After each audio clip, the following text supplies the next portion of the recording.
ভাই সিআইডি টুর আগেই তো সারপ্রাইজ নিয়ে আসলো দয়া এবং এসিপি। যদিও এখানে অভিজিৎ নাই, সচিন নাই, কেউ নাই।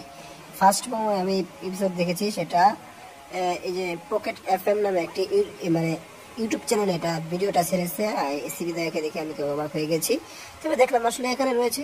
তারপর দোকান দেখি, ভাই রে ভাই, এটা তো অন্য এক কাহিনী। হে ভাই, এটা কি? এটা আশ্চর্য।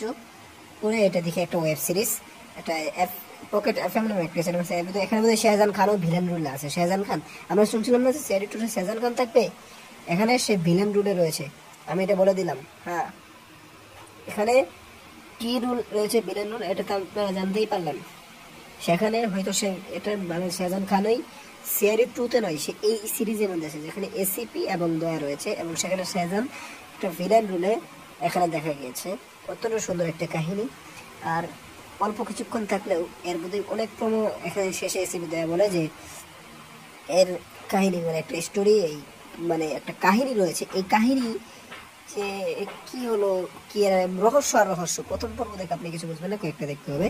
তো শেষে কি লিখেছে এখন আমিও সেটাই আপনাদেরকে দেখানোর চেষ্টা করতেছি। এই দেখেন এখানে কি লিখেছে, एक लड़की लड़की को देखा तो, এটা বোধহয় নাম। এটা তারপর লাগছে क्या है अनिका की मिस्ट्री, মানে কি কি কাহিনী হলো এই যে আনিকার একটা ইতিহাস নিয়ে। স্পেশাল এপিসোড সেটা দিয়েছিলাম দয়ানন্দ শেট্টি, তো আপনারা দেখতে পারেন।